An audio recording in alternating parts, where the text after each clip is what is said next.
안녕하세요. 오늘 이 시간의 주제는 새 하늘과 새 땅, 새 창조입니다. 이 엄청난 주제에 대해서 어, 자꾸만 내가 아직 아는 것보다는 더 많이 더 공부해야 될 텐데 하는 생각이 자꾸 들어서 영상이 늦어지게 됐습니다. 잘 모른다고 하던 거를 멈추고 안 할 수도 없는 일이고 어쨌든 어, 이 책이 있으니까 책에 있는 거를 중심으로 전달해 드리도록 하겠습니다. 우리가 살아가는 것은 이 세상 사는 목적은 영의 몸을 이루어 가는 것입니다. 우리가 육의 몸을 가지고 살고 있지만 여기는 성서에 의하면 실제가 아니고 하나님이 바라는 궁극적인 실제가 아니고 우리가 죽음 이후에 이루게 될 그 영의 세계, 영계에서 영의 몸을 바르게 만들어가고 구성해가기 위해서 인생을 살아가고 있다. 이런 주제를 지금 생각해 보고 있습니다. 7강에서는 그 죽음 이후 맡게 될 부활 영의 몸은 우리 인생사 전부와 연관되어 있다. 이거는 뭐 쉽게 우리가 이해할 수 동의할 수 있는 문제인 것 같습니다. 우리 인생에서 경험하고 생각했고 행동했던 그 모든 것이 종합해서 우리의 영의 몸을 이루게 된다. 그래서 죄의 용서, 죄 사함이 필요하다는 것은 당연하겠죠. 8강에서는 그 영의 몸에서 이제 영의 몸이 부활해서 이루게 될 영의 몸이 인류 전체의 운명과 연관되어 있다. 사상, 이 세계사, 역사적인 관계 이걸 통해서 이걸 확장하는데 이제 이 로핑크 신학자의 새로운 통찰이 들어가고 우리가 배울 수 있는 점인 것 같습니다. 오늘 이 9강에서는 인류 전체의 운명뿐만이 아니라 우리가 이루게 될 영의 몸은 결국 우주 전체 마지막으로 확장이 됩니다.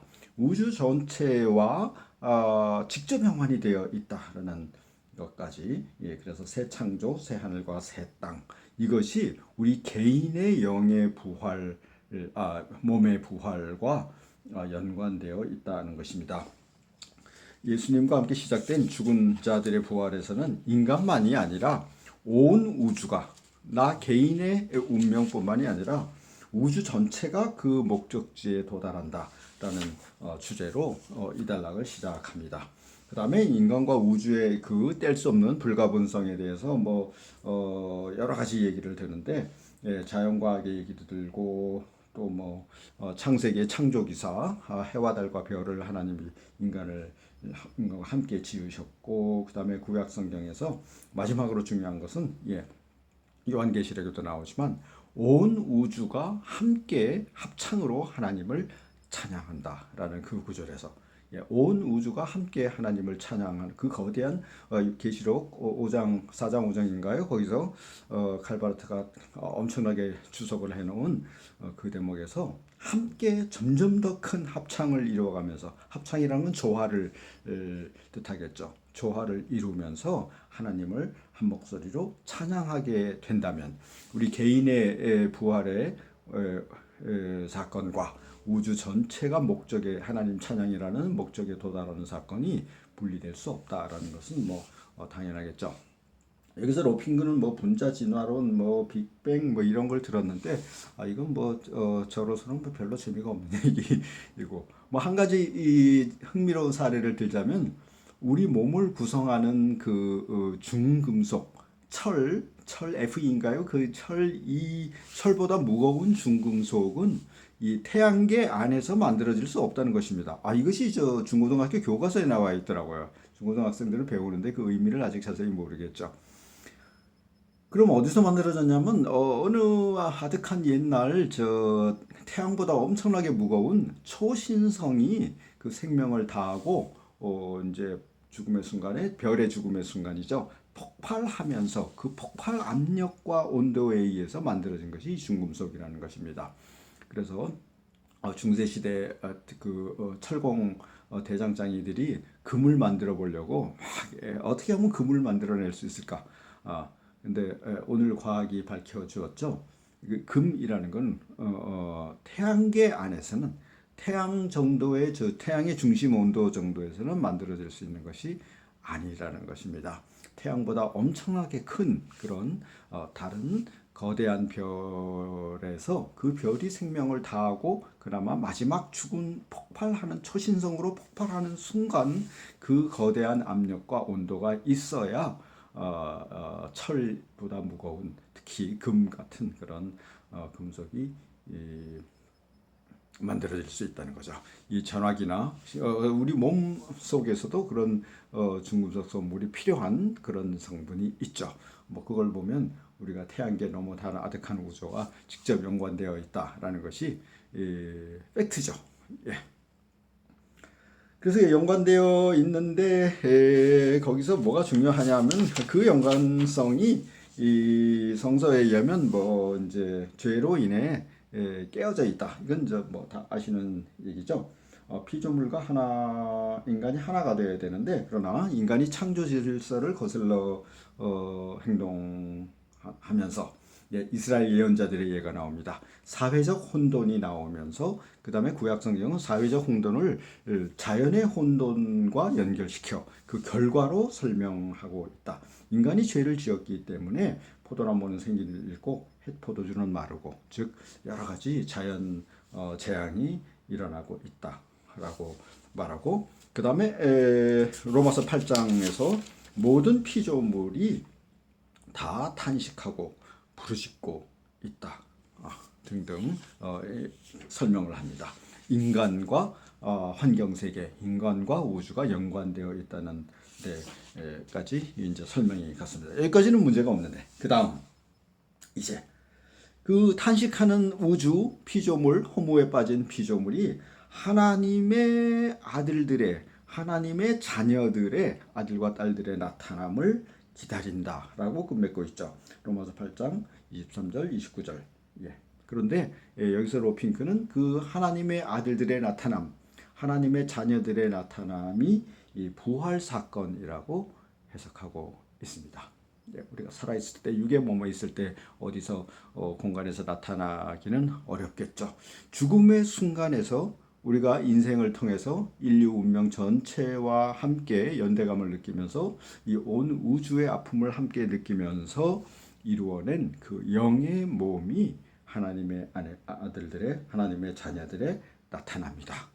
그 다음에 이제 피조물이 탄식하던 피조물은 그 인간의 부활에 참여함으로써 우주도 함께 완성된다는 것입니다. 예수 그리스도의 부활은 피조물 전체의 완성을 뜻한다. 그래서 에베소서와 골로새서의 상세한 주석이 나옵니다. 에베소서 1장 10절 그리스도의 부활에서 그분을 머리로 해서 만물을 하나로 모으실 것이다. 여기서 통일교에서 좋아하는 구절인데 이 땅에서 육의 몸으로 통일된다는 것이 아니고 부활의 사건에서 예수 그리스도께서 만물을 그렇게 하나로 모으신다라는 뜻입니다. 그렇게 된다면 부활에 인간의 부활에 예수 그리스도의 부활에 참여한다는 뜻이 되겠죠. 우리는 예수의 부활에 참여하고 만물, 피조물 인격이 없고 말을 못하는 다른 피조물들은 인간의 부활에 참여한다. 이렇게 설명합니다. 골로새서 그분은 보이지 않는 하나님의 형상이고 모든 피조물의 맞이다. 라는 뜻도 같은 주석으로 넘어갑니다. 그래서 새 하늘과 새 땅이라는 주제는 현재 있는 우리가 경험하는 이 피조 세계, 탄식하는 피조 세계가 인간의 부활에 참여하고 인간은 예수의 마지막 완성인 부활에 참여함으로써 새하늘과 새 땅이 창조된다는 것입니다. 그래서 새하늘과 새 땅은 이 옛 하늘 옛 땅과 전혀 다른 별개의 곳이 아니고 이 우주의 부활을 통과하는 변형이라고 말할 수 있을 것 같습니다. 이제 여기서 중요한 단어를 언급했는데 참여라는 단어 참여. 부활에 참여한다. 그런데 피조물이 이 어떻게 인간의 부활에 참여할 것인가? 이 어떻게 해서 다른 책에서는 거의 언급되지 않는 새로운 사상 한 가지를 여기서 배울 수 있습니다. 인간이 아닌 피조물이 어떻게 목적지에 도달할지, 구원을 받을지, 이 어떻게라는 설명에서 이 로핑크 신학자는 내면화, 우리말로 라는 용어로 설명을 하는데, 우리 인간이 그러면서 이 시를 다시 한번 또 언급합니다. 숲은 말없이 그윽하게 서 있고 대지에서 솟아나는 아름다운 새하얀 안개, 마티아스 클라우디우스라는 시인의 시를 언급하면서 이 안개, 대지, 숲이라는 자연, 말없는 자연이 이 시인의 눈을 통해서 그 시인의 마음속으로 내면화되어서 들어갔다는 것입니다. 그렇게 해서 내면화된 자연이 이 육의 몸에서 내면화된 자연은 부활 때 함께 부활한다는 것입니다. 시인은 세상을 글로 옮기기만 한 것이 아니고 해석했다. 해석은 내면화. 해석을 넘어서서 내면화했고, 그렇게 인간의 의식 세계 안으로 끌어들여서 부활의 세계를 향해서 열리도록 한 것이다. 이것이 이 로핑크의 독특한 우리에게 가르침을 주는 통찰이 아닌가 싶습니다. 그냥 숲도 있고 바다도 있고 섬도 있고 하늘도 있는데, 이것이 인간이 없이 혼자 있었다면 부활에 이를 수 없는데, 인간이 그것을 바라보고 느끼고 관찰하고 더 나아가서 자기 예술을 통해서 혹은 문학을 통해서 내면화했을 때 그 마음속에 받아들여진 자연이 나중에 새 하늘과 새 땅으로 부활의 세계에서 창조될 것이다 라는 통찰입니다. 화가들도 마찬가지다. 음악가들도 마찬가지다. 모든 예술은 세상을 그대로 이렇게 사진 찍는 것이 아니고 새 세상을 창조한다. 그렇다면 우리가 하는 이 공부, 학문, 예술 또는 선한 행위 등 이런 것은, 모든 것은 지금 육의 세상에서 경험하는 세계를 이 로핑크 신학자의 용어대로 내면화하는 중이고, 이것이 우리의 인생, 가치 있는 인생이죠. 그 내면화된 자연 우주는 우리의 몸의 부활과 함께 부활의 세계를 이루게 된다는 것입니다. 우리 몸이 영의 몸으로 부활할 때 그 주변의 세계, 우리가 내면화한 세계도 함께 부활해서 새 하늘과 새 땅을 이루어 가게 됩니다. 그러니까 새 하늘과 새 땅은 이 땅과 관계없이 하나님이 이미 만들어 놓으신 그런 곳이 아니고, 어떻게 우리가 인생을 통해서 바쁘고 쫓기고 그런 삶 중에서 이 자연과 혹은 이웃을 내 마음속에 이 내면화했을까? 내면화, 하나가 됐을 때, 내면화의 다시 한번 읽어볼까요? 숲은 말없이 그윽하게 서 있고, 숲은 저기 있지만 내 마음속에 서 있게 되죠. 대지에서 솟아나는 아름다운 새하얀 물 안개, 이것이 이제 시로 간 것이고, 음악가들은 음악으로, 예술가들은 예술 작품으로 해석을 넘어서서 자신의 마음속에 받아들여 놓은 것이죠. 이것들이 새 하늘과 새 땅을 창조한다는 것입니다. 그러니까 새 하늘과 새 땅은 여기 있는 인간들이 부활에 참여하는 하나님의 아들들, 딸들, 하나님의 자녀들이 창조해 가는 것입니다. 이것이 다른 사후세계를 말하는 간단한 무속신앙과는 어떤 전혀 다른 관점이라고 말할 수 있습니다. 우리가 죽어서 어디를 떠돈다, 어디 있다, 저기에 있다 하는데, 그 어디라는 것이 누가 다른 어떤 존재가 만들어낸 것이 아니고 지금 인생을 살아가는 우리가 만들어내는 작업이라는 것, 창조한다는 것. 이 점이 우리가 배워야 될 요점이고 성경이 바로 이것을 가르쳐주고 있다라는 것입니다. 예, 이 내면화에 세상을 향한 탐구 모든 것이 포함되지만 일상도 포함시킵니다. 예, 그러나 하고 학문, 예술, 뭐 음악, 이거 뭐 분자물리학 뭐 이런 것을 넘어서서 일상도 광범위하게 이 내면화 작용에 미치고 있다. 예, 뭐 다시 좀 서서하게 생각해 보지만 이웃을 부처님 대하듯이 대하는 것 이런 것들이 이 이웃에 대한 내면화가 되겠죠. 그래서 창조 세계에 가지는 우리의 역할, 인간의 역할을 진지하게 받아들여지고 일상에 가볍게 보이는 한 순간도 영원한 순간이라는 것. 그렇게 자기 것으로 내면하는 역할. 자기 그렇게 해서 자기 것이 된 것은 멸망으로 떨어질 수 없다. 멸망으로 떨어질 수 없다는 것은 부활의 영원한 세계로 간다라는 뜻이고, 그 다음에 이 내면화의 마지막 종착점은 경탄이라고 말합니다. 모든 탐구는 타당하게 이루어졌을 때 인간을 경탄으로 이끌고 그리고 경탄은 하나님 찬양의 시작일 수 있다. 하나님을 찬양하게 되는 거죠.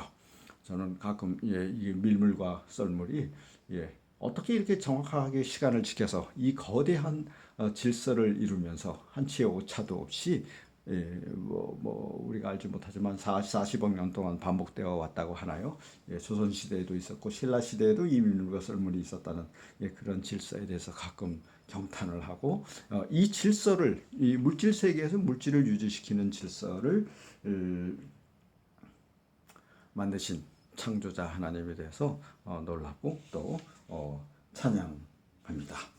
이런 경탄과 찬양을 통해서 인간은 부활의 현실, 부활에 이르게 되고 인간과 다른 피조물도 내가 경탄했던 그 자연도 인간의 마음속에 내면화돼서 부활의 현실 속으로 진입하는 길이 열리게 된다. 처음에는 단순한 인식, 과학이 말하는 객관적 인식에 한정된 길일 수 있다. 그러나 그 객관적 인식을 넘어서서 경탄을 할 때 그것은 이미 정신적 작용이고 바로 그렇게 우주가 자연이 인간 정신 안으로 내면화되어 부활을 준비하고 있다. 이렇게 해석을 하네요. 세상을 바라보고 느끼고 헤아리려고 노력하고 또는 불의와 맞서 싸우고 분석하고 돌보고 사랑한다. 말하자면 그렇게 세상은 인간에 의해 내면화된다. 이것이 참여라고 표현했던 단어를 더욱 깊이 설명해 주는 것이 아닌가 합니다.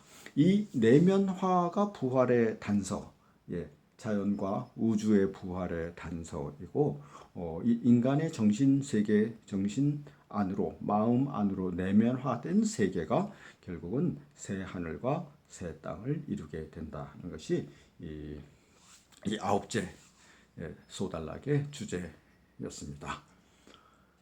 전쟁의 소식이 들려오고 올 하반기부터는 6.25 전쟁 이래로 경험해 보지 못한 불황, 경제 불황이 온다고도 하고